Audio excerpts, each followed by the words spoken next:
फैसला होने वाला है आज या होगा कल का इंतजार। हाय दोस्तों, मैं हूं तान्या और आप देख रहे हैं टेलीटशन, जहां हम टीवी के हर ड्रामेटिक अपडेट को आप तक लाते हैं। आज हम बात करेंगे ये रिश्ता क्या कहलाता है के लेटेस्ट एपिसोड के बारे में। 5 जनवरी के एपिसोड में आपने देखा कि कैसे पूरा माहौल इंटेंस होने वाला है। अब तक हमने देखा कि कैसे अरमान बिना सोए बिना खाए सिर्फ एक ही चीज पर फोकस किए हुए है, मेहर के मर्डर केस को सॉल्व करना। उसका कैबिन एक प्रॉपर वॉर रूम बन चुका है, जहां फाइल्स, एविडेंस और प्रेशर सब एक साथ पाइल अप हो चुके हैं। और इसी बीच एंट्री होती है मेहर मित्तल के फादर की, जहां एक एपिसोड में डेंजरस गेम शुरू हो चुका है। मित्तल साहब अरमान पर बने प्रेशर का फायदा उठा रहे हैं उनका, और उसके सामने रख देते हैं एक शॉकिंग ऑफर सुनने में ऐसा लगता है कि दोनों का फायदा उस ऑफर में होने वाला है, लेकिन असली सच्चाई तो ये है कि इसमें सिर्फ और सिर्फ मित्तल साहब का फायदा है। ये ऑफर सुनने में तो सिंपल और प्रॉफिटेबल लगता है, लेकिन अगर अरमान ने इस ऑफर को एक्सेप्ट कर लिया तो पोदार फर्म का लीगल ओनर मित्तल फैमिली बन जाएगी, क्योंकि मित्तल साहब ने उन्हें ऑफर दिया है कि पोदार फर्म खरीद कर वो अरमान को दे देंगे और बदले में बिजनेस केसेस जो मित्तल साहब के हैं सारे अरमान को मिल जाएंगे, यानी कि एक पार्टनरशिप हो जाएगी। और इसी बात की गारंटी कोई नहीं दे रहा है कि केस जीतने के बाद फर्म बिना किसी नई शर्त के अरमान को वापस मिलेगी।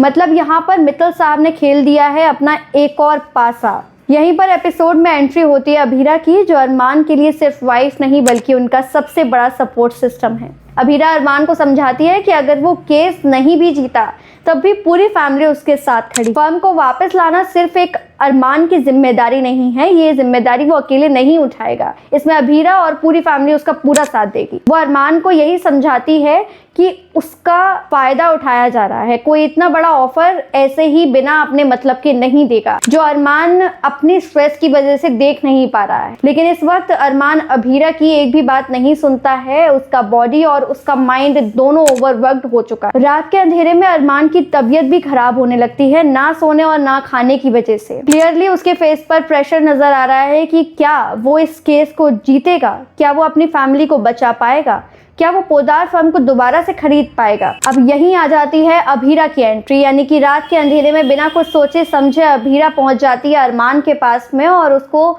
इमोशनली सपोर्ट करती है, उसे शांत करने की कोशिश करती है। और उसी की बात समझ के अरमान ये डिसीजन ले लेता है कि वो अब रेस्ट करेगा, ताकि वो क्लियर माइंड से कल, यानी कि कल के एपिसोड में अपने केस को फाइट कर सके। अब आगे शुरू होता है असली कोर्ट रूम ड्रामा, यानी कि आज क्या होने वाला है ये हम आपको बताने वाले हैं। एपिसोड की शुरुआत होती है कोर्ट के बाहर, जहां अरमान और अभीरा दोनों पहुंच चुके हैं। अरमान क्लियरली थका हुआ नजर आता है, उसकी आंखें हैवी हैं और उसकी पूरी रात सिर्फ टेंशन में बीती है। इसी मोमेंट पर अभीरा उसका साथ देती है और उसका हाथ पकड़कर उसे कहती है कि सभी मुश्किलें एक साथ सॉल्व हो सकती हैं।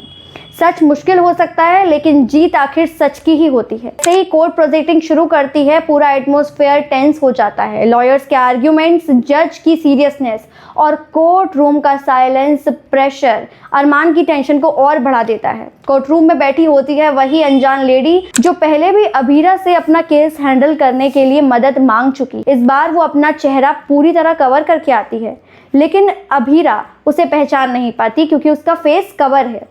यहीं पर एक स्ट्रॉन्ग हिंट मिलता है कि ये लेडी कोई रैंडम इंसान नहीं, हो सकता है कि वो घर का ही कोई सदस्य हो या घर के सदस्य के थ्रू भेजा हुआ कोई इंसान हो, या फिर कोई ऐसा सच जानती हो ये लेडी जो पूरे केस को पलट सकता है। चेहरा छुपाना क्लियरली सिग्नल देता है कि अगर उसको कोई पहचान जाता है या उसकी पहचान सामने आ जाती है तो कई रिश्तों के राजों से पर्दा उठ सकता है। कोर्ट रूम में फिर आता है केस का सबसे बड़ा मोड़, एक गवाह जो ये गवाही देता है कि मेहर पूरी तरह बेकसूर है। केस अभी भी अरमान की साइड होता है, लेकिन दोनों जजेस बीच में ही एक बहस में लग जाते हैं। इसी के बाद विटनेस बॉक्स में बुलाया जाता है रजत गुप्ता की वाइफ, रजत गुप्ता, जिसका मर्डर मेहर के हाथों हो चुका था।